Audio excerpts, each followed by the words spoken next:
Ou seja, quando a gente está analisando o corpo extenso, o efeito dessa força em provocar rotação nesse corpo em relação a um eixo de rotação determinado, ele não depende somente do módulo da força, né?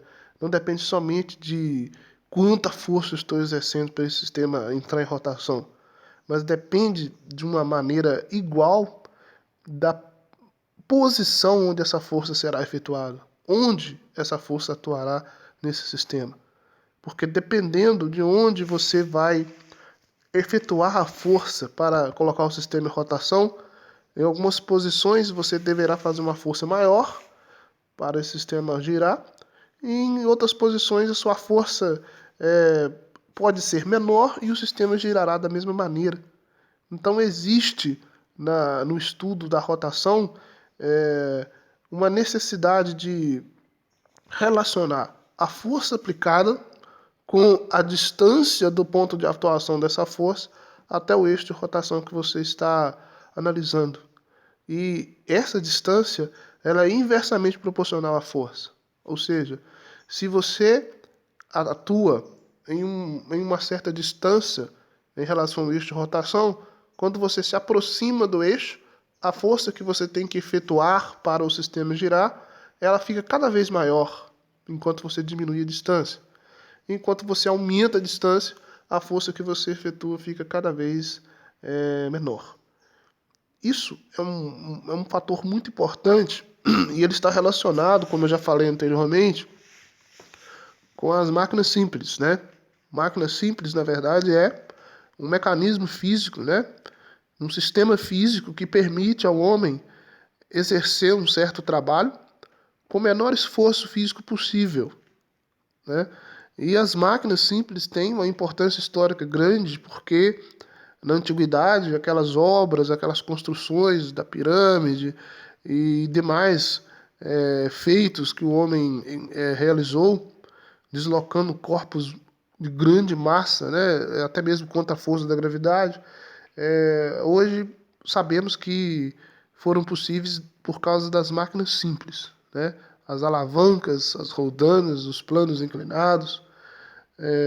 Existem teorias que aquelas pirâmides, aquelas construções antigas foram feitas por ETs, né, que o homem não era capaz, não tinha máquina suficiente para realizar tal feito. Mas sabemos hoje facilmente que é possível, sim, e vários experimentos até já foram feitos tentando simular se seria possível com máquinas simples erguer aqueles blocos antigos daquelas obras, né? E ficou provado que sim, que é possível. E o mais interessante da máquina simples é que é um sistema físico, mecânico, totalmente mecânico, que não requer energia elétrica, eletricidade, nada de tecnologia, né? Isso que é bacana. Então, a grande questão do ponto de aplicação de uma força nos leva ao conceito de centro de massa e centro de gravidade, que é a gente pensar o seguinte: quando a gente tem um corpo extenso, a força-peso atua onde nesse corpo? Em que ponto a força-peso atua? Porque agora é muito importante que a gente descubra o ponto exato de atuação da força. O corpo é formado por vários átomos e moléculas, então, obviamente, esses átomos e moléculas são partículas. Cada uma delas pode ser considerada partículas. E a força-peso, na verdade, atua em cada partícula.